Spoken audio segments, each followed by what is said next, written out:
Don't leave me hanging. It's go time. Hey everybody, this is Josh, and I'm bringing you this game as part of the playoff bracket from the Intel Extreme Masters Global Challenge, which is taking place in Cologne, Germany right now as part of Gamescom 2010. This game was played as part of a best of 5, but I'm only going to be bringing you one game from each series that was played today, so I'm not even going to tell you what number this game was, just that it was part of the best of 5 between MorroW, the Swedish Terran player playing for Mouse Sports over on the right side of Metalopolis, and TLO, better known as TheLittleOne, playing for Team Liquid as the red Terran over here on the left side of the map, and he is from Germany, so he's going to feel right at home in this tournament setting. In live tournaments like this, both players probably are going to be showing off some new strategies that they've been practicing in private, because there is a lot of money on the line. The winner of the Global Challenge will receive $5,000, so you know, this could be their time to show off some new strats we've never seen before, so it's going to be a little hard to predict what's going to go on. However, in the group stages yesterday, we did see a lot of mirrored builds between Terran players. Cloud and TheLittleOne, for example, had a game where they both raced to Banshees, and the game was basically determined by who could control their units better. But today I can tell you that this game is part of a best of 5. I can't tell you what number it is because that would spoil the series. I'm only going to be casting one game from each of the 4 series today. Unfortunately, I'm not going to do an entire series because some of the games were really long and there's just really not enough time. So I'm picking some of my favorite games from today to show you guys, and also to give a little bit better coverage to the other players that I've been ignoring. So Idra and TLO got their days in the past 2 days, and now we're going to see everyone who's left in the Global Challenge. But to get into the actual game now, sorry that was kind of a long-winded intro, Barracks coming up now. The first refinery for MorroW is already complete, and that orbital command is going to start right on time, just like TLO. If you've been watching the production tab up here on the top left, you'd see that they're doing exactly the same thing as each other, and basically the timings are only off by a couple of seconds each. It doesn't even really matter who gets which first because they'll all even out at some point. And MorroW building a supply depot way over here in kind of a weird spot, actually just probably doing some spotting for air units. I believe that TLO has located MorroW here, as his SCV was just taking some fire, but MorroW's still looking around the map for TLO. He's gonna find him here shortly, as we can see that rally point on the SCV. He's going to run into this Marine here shortly, though. Factory coming up for TLO, and I believe a factory, yes, there it is, for MorroW as well. So both players still sticking to a very mirrored build. Both players getting out just a couple of Marines to start the game before they transition. And a second gas coming up for MorroW right now. TLO has not started his yet, so maybe we'll see a little bit of divergence start here.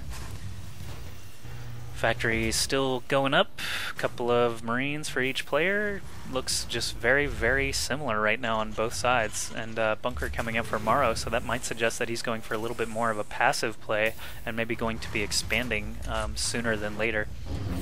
And looks like TLO actually is being a bit bold here, dropping his command center over at the high yield on his half of the map. He knows that they're at cross positions, and I guess is banking on the fact that MorroW is not going to be pushing out for a while and scouting this, because if he does, it should be pretty easy to take out, as it's very open on all 3 sides here.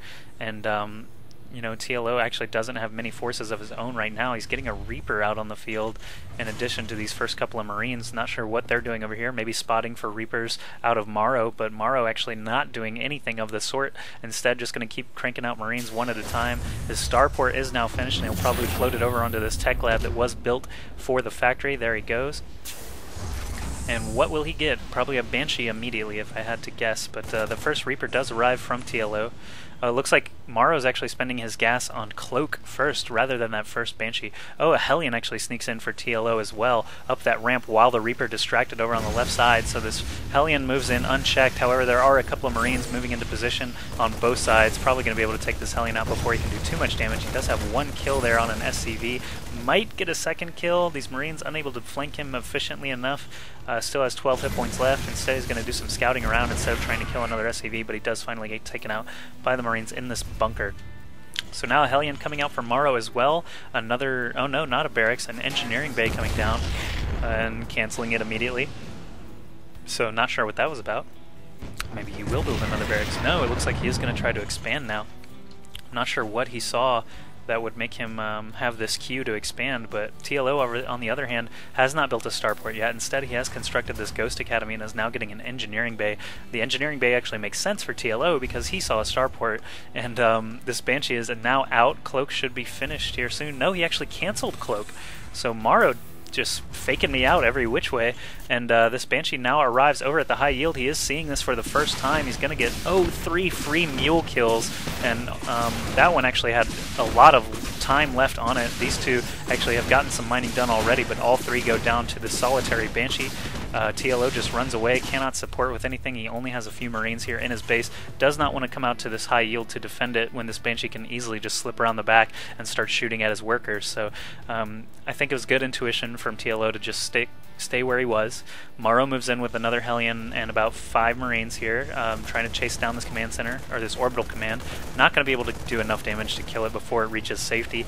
TLO moves out now with his bio and Hellions to try and stop this from going on. And looks like Fraps has taken a little bit of a frame rate hit because it's a douche.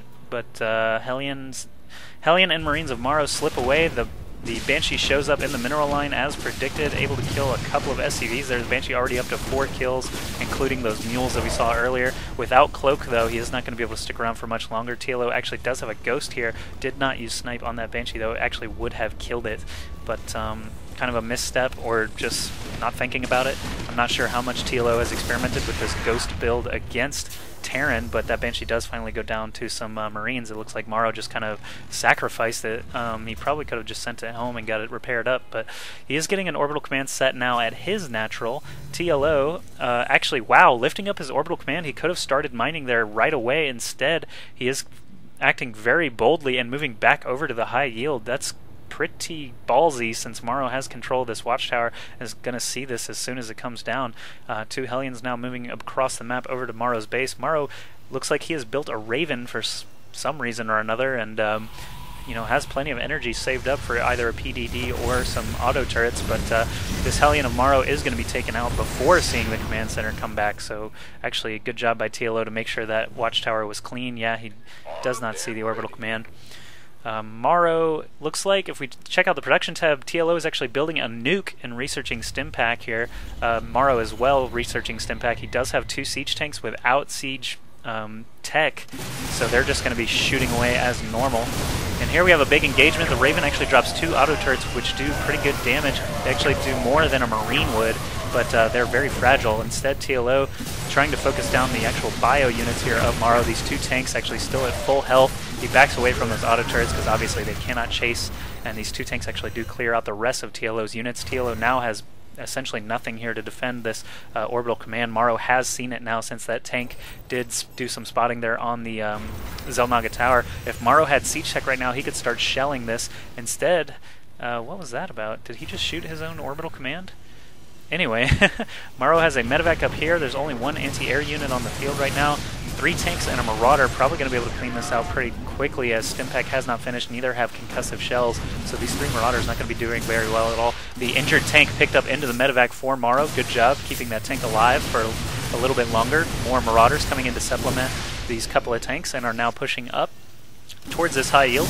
Looks like we have 5 Marauders, but they're at low health already. No medevacs there to heal them up from stimming, and he drops that other low health tank back onto the ground to quickly try and kill off this orbital command, kill off these mules and these workers. The orbital command is about to die. He does finally lift it off. There's no anti-air here, but the building is going to burn down. It's down to so little health that it actually burns down and explodes in midair. So MorroW getting a huge victory there. TLO now stuck on 1 base, while MorroW is on 2 fully functional bases. MorroW is sitting around 88 food army, and TLO only at 51. Did he get that nuke completed? Yes, he did. So sending the strike force now, only a handful of Marauders, 1 Ghost with a nuke, and a Hellion moving across the field now. Another Marauder coming to try and support that force. These auto turrets from the Raven are still hanging out here. Looks like he's sending a Marine. MorroW is sending a Marine around just to make sure TLO is not expanding, but MorroW still has a very large army here. SCVs being pulled to repair those injured tanks that we saw earlier. So there's no cloaking for this Ghost right now.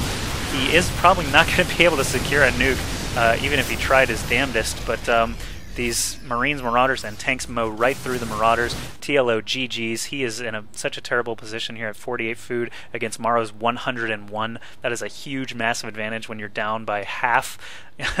And TLO unable to get a nuke off. Instead, GG's. So I hope you guys enjoyed that game. And now I'll be casting a game from one of the other series here in the quarterfinals of the Global Challenge. Thanks for watching.